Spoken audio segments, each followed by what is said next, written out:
Welcome to New Possibilities. I speak truth to power without fear. So this video is going to be more lighthearted than a lot of videos I've done. This is going to be about some hip hop. This video right here is for my hip hop fans. There are a couple of things that I want to talk about. The first thing I want to talk about is Lupe Fiasco versus Royce the 5'9". Like, both of these MCs are MCs that I have a lot of respect for. Like, I respect their craft, I respect their skills, I respect their track records and everything.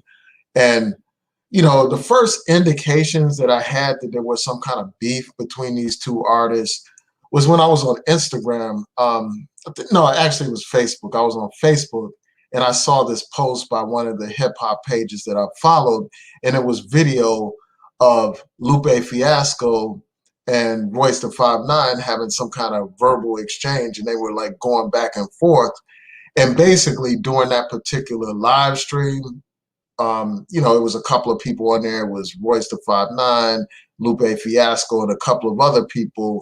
But during that exchange, basically, what's his name? Royce the 5'9" was punking Lupe Fiasco, and he basically was calling him a bitch and all that kind of stuff, telling him to take the bass out of his voice and everything, like really dogging him, really disrespectful. And it reminded me of, the bullies in my hood when I grew up in Detroit. It's like that's how Royce the 5'9" basically handled Lupe Fiasco. And Lupe Fiasco was basically trying to be above the fray, not to engage in, the back and forth and all that kind of stuff. And he basically got off the phone or got off of that particular live stream. And I understand why he did that. And then, a couple of days later, which was actually yesterday, I think it was yesterday or the day before, I saw that, people have been talking about Lupe Fiasco coming out with this diss song. And before I actually saw Lupe Fiasco's diss song or listened to it, I heard Royce the 5'9" song.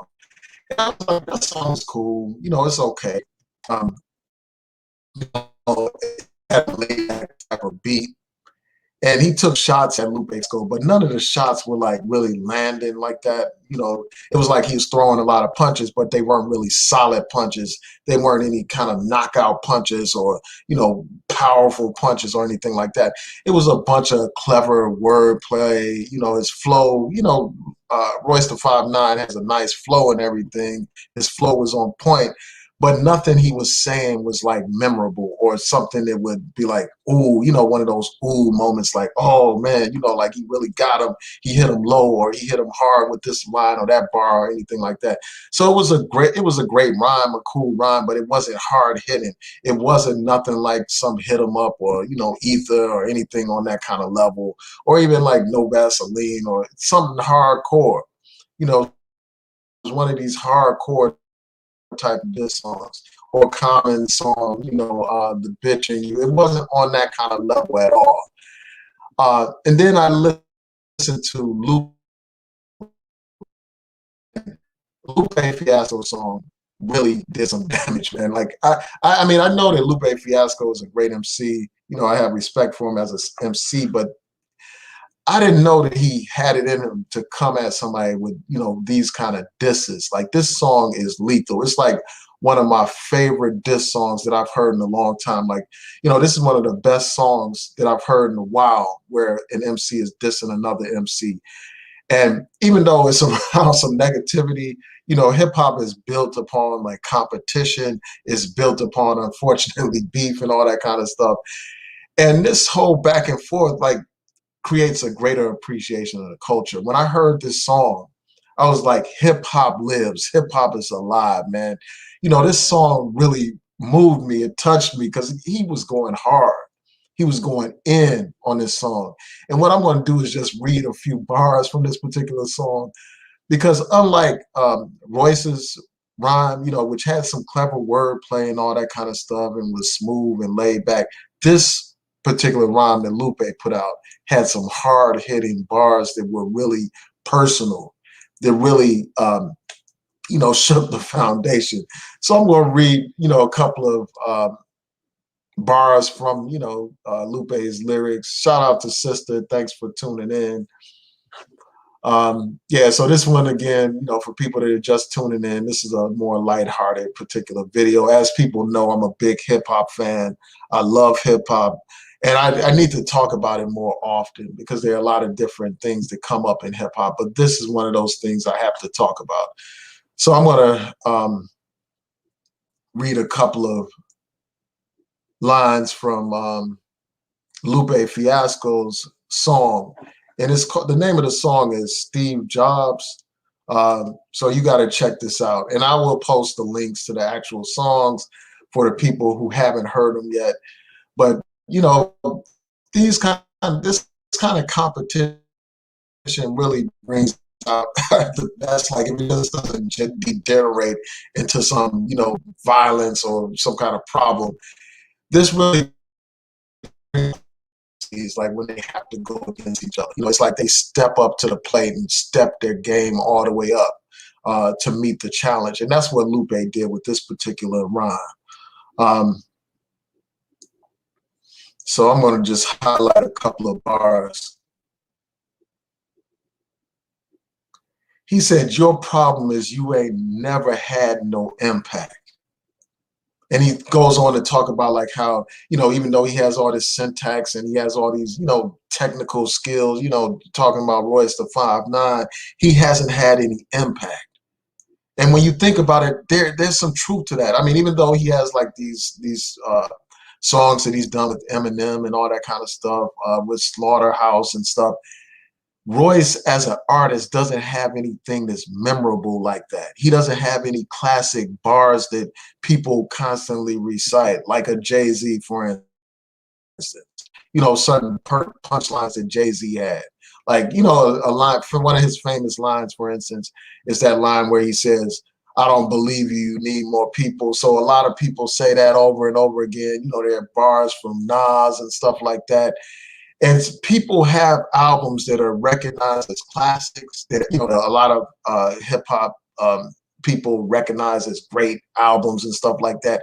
And I haven't heard anybody mention any album from Royce the 5'9" is a quote unquote classic like that. Even though Royce the 5'9" is a great MC, don't get me wrong, you know, he is a great MC, and as a fellow Detroiter, you know, I have a lot of respect for him. But when you look at it, what Lupe is saying is true.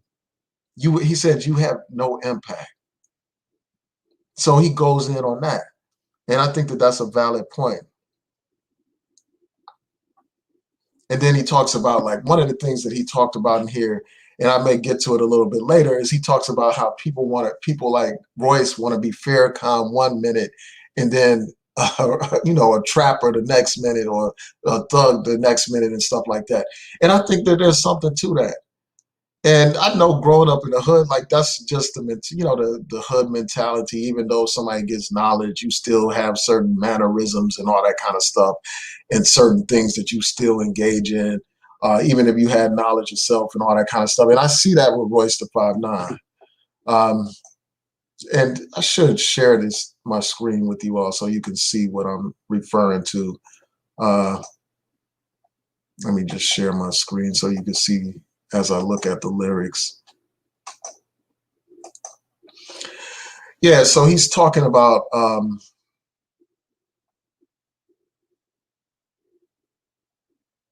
yeah, and then one thing he talks about is how basically, you know, people had this perception of Lupe as some kind of nerd and all that kind of stuff. And he basically pointed out how they both wear glasses and stuff like that. And he talked about how, you know, how Lupe viewed school as cool. And he talked about how, what's his name, you know, how Royce was skipping classes. And then he said, listening to your track record, I could see you were skipping classics. So he's talking about how he don't have no classics, man. Your songs are immemorable, meaning nobody's memorizing or they're not leaving any kind of impression. That, you know, going back to what I was saying earlier. Yeah, and you know, Lupe is talking about how his first album was a classic, how Lupe's first album was a classic and delivered to the masses. And he's talking about like his stuff is not memorable, it's not impenetrable. He's just going off.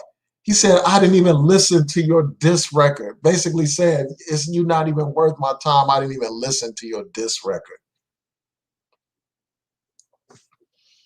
And then he goes on to go in on him for basically relying on others to prop up his career. He's basically saying, you wouldn't be where you are if it wasn't for, DJ Premier. And basically he's alluding to Eminem giving him props and stuff like that, or helping to give him a platform and attention and stuff like that. Whereas he's talking about how he's like his own, basically he suggested that Lupe is his own man and Royce is somebody that's been propped up by these other people and stuff like that, and still is not memorable, still doesn't have any classics and stuff like that. And one of my favorite bars is when Lupe says, Hove think I'm Hove, Nas think I'm Nas. So he's basically saying that he's already solidified his track record. And then he goes into this, talks about this ignorant, perpetuation of black on black violence, people, doing all this bravado and gunplay and all that kind of stuff, and how basically it's perpetuating, negativity and, black on black violence. That's what he suggests. And let's see if there's some other bars that I want to, I know there's a couple of other bars that I want to highlight.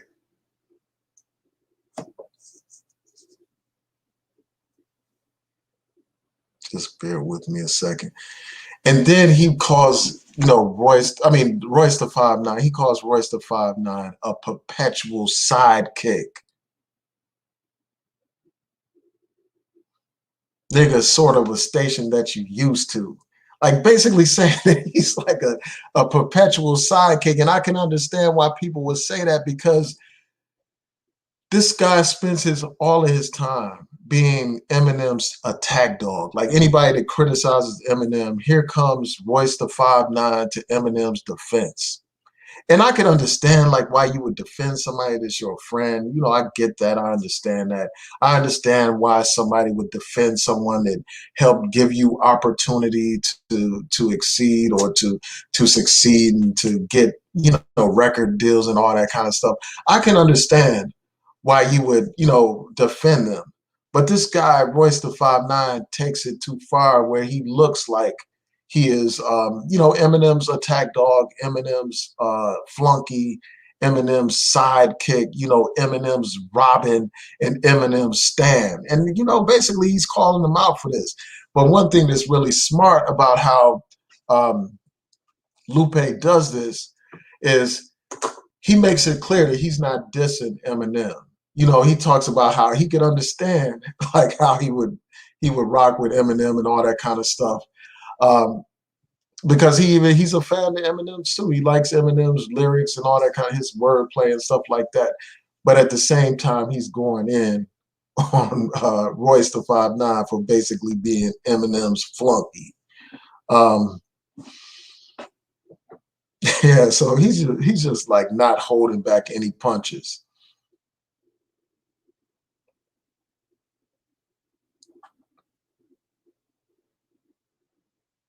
And this is what I was saying before about like he says,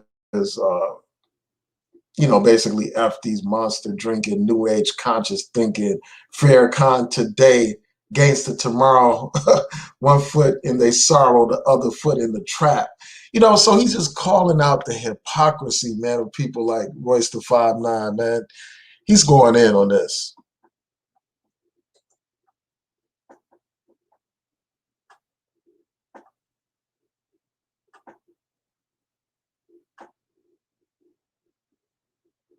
Yeah, so that's just like some of my thoughts about that, man. I just think that Lupe has demonstrated his skills as an MC. Yeah, and I heard about that Def Rock. I heard that they have a podcast together. I never listened to their podcast, but I guess they've been like having these little issues for the longest time. And I wonder, part of me wonder if this is a publicity stunt, but I don't think so. Because when I saw that video of them interacting, it seemed like it was really for real. Like they were really at each other. And all of this stuff centers around, they were supposed to, if I'm not mistaken, they were going to try to organize some kind of battle between them on, with one of these battle venues. We got these different things, different venues or podcasts and stuff where they have MCs battle and stuff. And, some of the famous, freestyle battle rappers wanted to try to arrange something between these guys. And, it would be interesting. Like, I've never seen Lupe just go freestyle off the dome or, do a freestyle battle against somebody. So I would be interested in how he would come out in a battle, like a live battle between somebody like Royce the 5'9". Now I know that Royce the 5'9", he grew up in that battle scene in Detroit and stuff like that. So I know that his skills are impeccable, like in the battlefield, like if he's on stage freestyling against somebody. So I mean, Lupe will have a challenge, but when I just look at these songs side by side, I have to say unquestionably that Lupe Fiasco won this battle. I mean, it's not even like any kind of doubt at all. First of all, just the track of the song is way better. Like the track that Lupe uses is a haunting type of track. Like it has like this sick beat to it, man. And even though it's like a laid back type of, it's not really laid back, but it's like a haunting type of steady beat that goes perfectly with his flow and with these lyrics. And he's just hitting them with jab after jab, like solid body punches and headshots and all that kind of stuff. Whereas, Royce is just like throwing all these punches and none of them are landing. Like, I mean, his flow is great.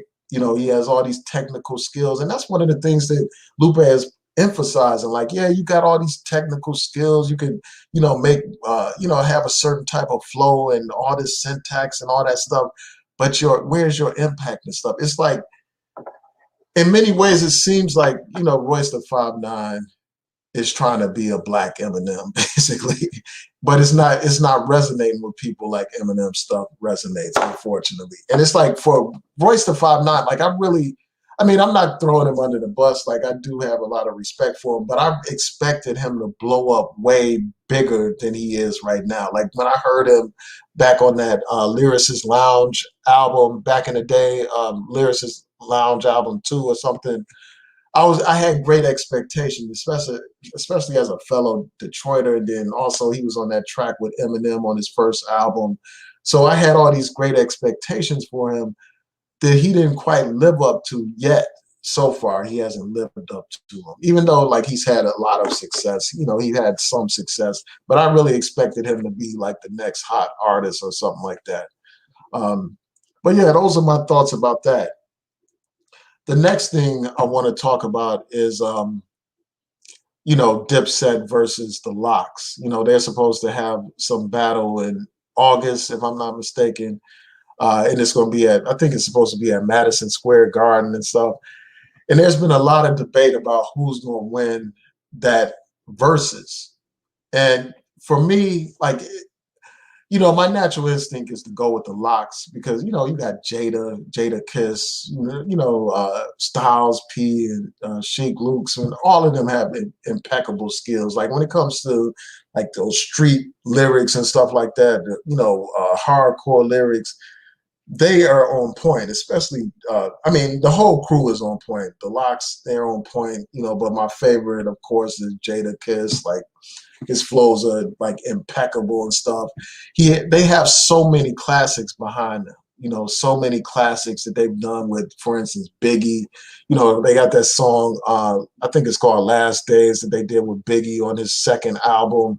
That's a classic track. They got songs with DMX that are classics. They have a long track record. They have a long playlist. So anybody going against the Lox is going to find themselves in a challenge. They're on so many classics, like classic songs like All About the Benjamins, classics like Money, Power, Respect. And one of my favorite songs, they got that Ride or Die Bitch. They just got so many bangers, so many classics, and they're featured on so many hot artists' songs and stuff.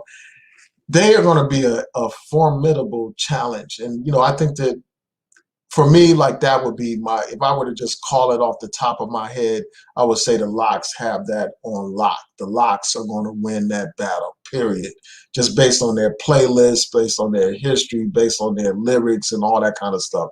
That's what I would say just off the top. But I want people to understand that you can't underestimate Dipset because they really have some skills on their side too. I mean, Cameron, like his classic album, Come Home With Me, that's one of the few albums that you can sit back and listen to track after track after track with banger after banger after banger, classic after classic, from beginning to end. That's a classic album. And that's not only just a Cameron album, it's really a Dipset album because a lot of the Dipset artists are featured on there. Including like Jules Santana, who he is one of the, he's a great MC. Like I think that he's really underrated. Like he has a great flow. Yeah, so this is going to be a great challenge, and I'm really looking forward to seeing that Verzuz. But most, like, I put a post on my Facebook page asking people who do they think is going to win. Def Rocker said Jim Jones is whack. Yeah, I don't really follow Jim Jones like that. But I mean, everybody heard that song Ballin'. That's a classic. Like in terms of hits, Dipset has a lot of hits, and that's one of the hits that they have. That's a catchy song with a great melody and stuff like that, even though like you wouldn't say, well, oh, they're fantastic. He's a fantastic lyricist or anything like that. But it's a great song. So they're going to give them a run for their money. Even though most people are going with the Locks, like including myself, I wouldn't be surprised if Dipset doesn't show up to win. Like if they don't show up with their A game and really bring some hardcore stuff, because they have a great catalog. I mean, you got Jules Santana and Cameron. Just them alone have a great catalog of music. And Jim Jones has that classic song. Balling and stuff. So yeah, I just can't wait to check this out.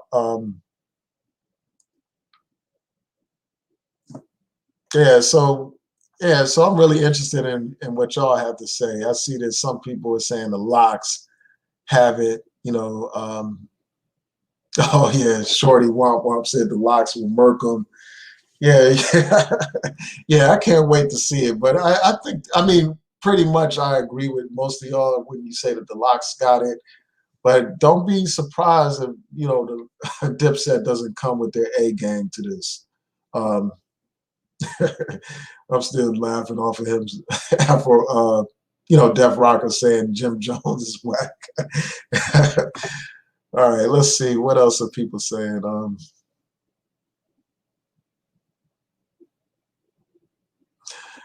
Yeah, so with that, I'm going to say peace and blessings to each and every one of you. For people that are watching this on the playback, I want to hear from you. Who do you think is going to win the Verzuz between Dipset and the Locks, and why? And also, I want to ask the people who have heard the songs that, Royce the 5'9" put out and the song that Lupe Fiasco put out. I want to know, what do you all think about them? Who do you think won that first round in this battle? Because I'm sure there's probably going to be a follow-up song and stuff like that. But the thing is, like with these battles, it's always the first impression that matters the most. Like you can't come back after somebody already hit you hard and, with something. I mean, a lot of times it's harder to do that. Like you only got one shot to reply. Like when somebody takes a shot at you, you respond to them. And usually that's it. Like it's hard to come back with something after that, after you've already had the first round. Usually these battles are decided in the first round. The first round is really all the most of the people are tuning into anyway. So if you come out weak in the first round, it's basically a lot of times it's over. Just like for instance in that Jay-Z versus Nas battle. Jay-Z came out with Takeover, which went hard. And then Nas came out with Ether, which just destroyed everything. I mean, that set the gold standard in diss songs and literally destroyed Jay-Z, obliterated him. And then Jay-Z tried to come back with that Super Ugly, which was super whack. And they had a couple of follow-up songs, like, you know, Jay-Z had that song Blueprint 2, which I really like. You know, I like that song Blueprint 2, because he like calls out Nas' hypocrisy and stuff. But it was over. The whole battle was over after Nas dropped Ether. And then Nas had that song, which was a casual, laid-back type of assessment of the beef between him and Jay-Z.